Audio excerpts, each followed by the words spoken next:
Hello everyone, welcome back to my channel. आज मैं आपके साथ शेयर कर रही हूँ कुछ इंपॉर्टेंट इंग्लिश की words meaning. Okay, so let's start. English की वोकैबलरी को इन्हेंस करना सबसे ज़्यादा ज़रूरी है। अगर आपके पास वोकैबलरी ही नहीं होगी तो आप इंग्लिश में कैसे बात करेंगे। सो चलें शुरू करते हैं आज की क्लास। सो फार, देखिए सो फार का हिंदी में मतलब होता है, अगर आपको कहना हो किसी से अब तक तो आप कहें सो फार। सो फार का मतलब अब तक। More over, more over, more over का मतलब होता है और तो और तो और, यानी कि मोर ओवर। टॉलरेट, टॉलरेट का हिंदी में मतलब होता है बर्दाश्त, यानी कि किसी की बर्दाश्त करने की कितनी क्षमता है उसे कहते हैं टॉलरेट, यानी कि सहन करने की क्षमता टॉलरेट कहलाती है। रिस्पॉन्स, देखिए रिस्पॉन्स का मतलब होता है किसी के प्रति आप उसको क्या जवाब दे रहे हैं, उसकी प्रतिक्रिया देना, उत्तर देना ही रिस्पॉन्स कहलाता है। रिस्पॉन्स और रिस्पॉन्सिबिलिटी में फ़र्क होता है, रिस्पॉन्सिबल में भी फ़र्क होता है। रिस्पॉन्सिबल मतलब होता है जिम्मेदार, ठीक है, रिस्पॉन्सिबल मतलब जिम्मेदार, और रिस्पॉन्सिबिलिटी मतलब होता है जिम्मेदारी, रिस्पॉन्सिबिलिटी यानी कि जिम्मेदारी। अगेन, अगेन का मतलब होता है पुनः, फिर या दोबारा, ठीक है, अगेन पुनः, फिर या दोबारा। अगेंस्ट, अगेंस्ट का मतलब के विरुद्ध, के खिलाफ, यानी कि किसी के अगेंस्ट होना, यानी कि किसी के विरुद्ध होना, किसी के खिलाफ होना। अगेन एंड अगेन का मतलब होता है बार बार, अगेन एंड अगेन, बार बार। ओके, ऑल्दो, ऑल्दो मतलब होता है हालांकि, हालांकि या फिर यद्यपि, यद्यपि या फिर भी।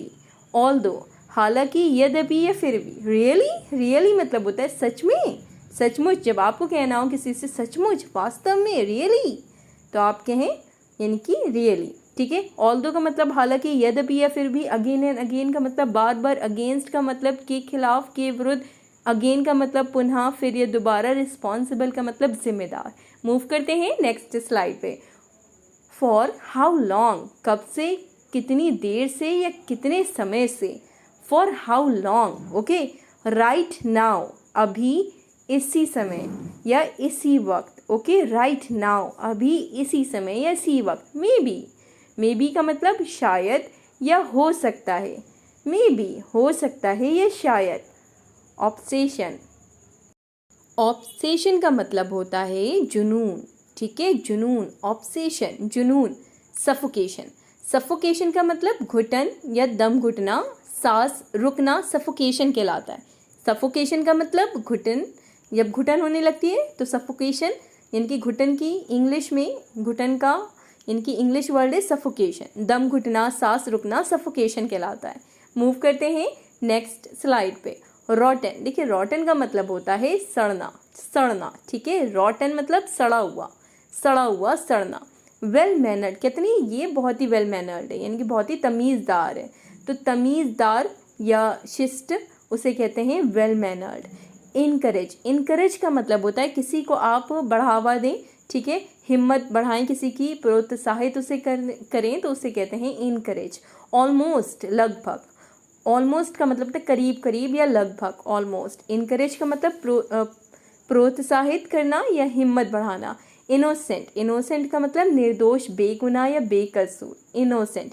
गिल्टी, गिल्टी का मतलब होता है दोषी, अपराधी या कसूरवार, ठीक है। गुनाहगार, गुनाहगार, कसूरवार, अपराधी, दोषी, सबकी meaning guilty. Okay, guilty. Innocent मतलब बेगुनाह, निर्दोष, बेकसूर व्यक्ति। ऑलमोस्ट मतलब लगभग, करीब करीब। इनकरेज मतलब प्रोत्साहित करना, किसी को बढ़ावा देना, ठीक है।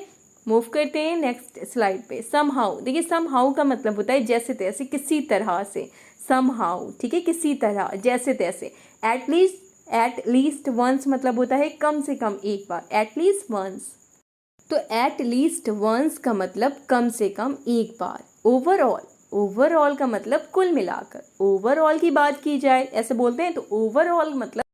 सेंसिबल, सेंसिबल का मतलब होता है समझदार, अक्लमंद। ओके, तो रिवेंज, रिवेंज का मतलब होता है बदला, प्रतिशोध, प्रतिकार, यानी कि किसी से प्रतिकार लेना, किसी से बदला लेना, रिवेंज कहलाता है, रिवेंज। ओके, मूव करते हैं नेक्स्ट स्लाइड पे। सेटिस्फाइड, देखिए सेटिस्फाइड मतलब होता है जब आप किसी से संतुष्ट हो, ठीक है, तो संतुष्ट को कहते हैं सेटिस्फाइड। ऑटोमेटिकली, ऑटोमेटिकली मतलब होता है अपने आप, खुद ब खुद, अपने आप या खुद ब खुद, ऑटोमेटिकली कहलाता है। फाइनली, फाइनली यानी कि आखिरकार, आखिर में, अंत में। इंटरफेयर, इंटरफेयर मतलब होता है दखल देना, ठीक है, दखल देना, हस्तक्षेप करना, इंटरफेयर कहलाता है। फाइनली आखिरकार, ऑटोमेटिकली खुद ब खुद।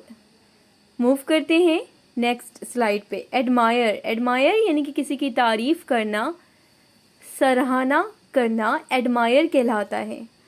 After the day, after the day का मतलब आज के बाद, आफ्टर द डे आज के बाद। बिफोर टुडे, बिफोर टुडे आज से पहले, आज से पहले।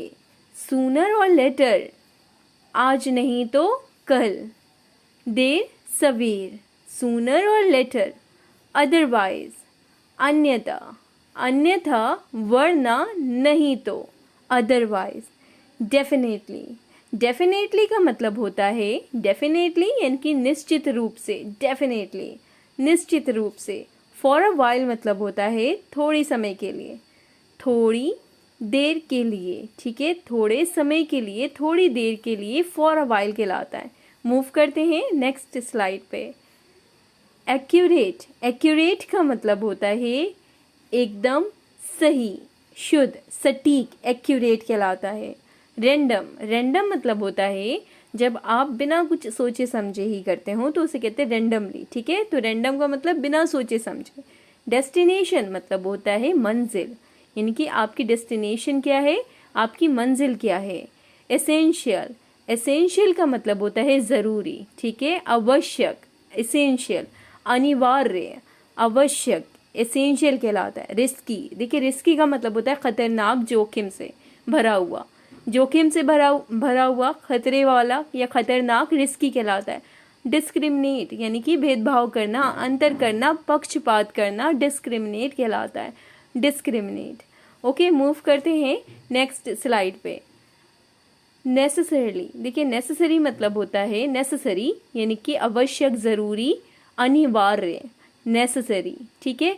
एक्सट्रीमली अत्यंत, निहायत, बहुत ही अत्यधिक, ठीक है। देखिए प्रिटेंड का मतलब होता है दिखावा करना, ढोंग करना, कहते हैं प्रिटेंड करना यानी कि दिखावा कर रहा है, बहाना करना, ढोंग करना, दिखावा करना, प्रिटेंड कहलाता है। बर्डन यानी कि भार, बोझ। तो आज की क्लास में बस इतना ही। आई होप आपको आज की क्लास से हेल्प मिले अपनी इंग्लिश को इम्प्रूव करने में, वोकैबुलरी को इन्हेंस करने में। वीडियो अच्छी लगी हो तो लाइक करना बिल्कुल ना भूलें, सभी फ्रेंड के साथ इसे शेयर करें जो कोई भी इंग्लिश सीखना चाहता हो। सब्सक्राइब नहीं किया हो तो सब्सक्राइब करके बेल आइकन को ज़रूर प्रेस कर लें। Thanks for watching.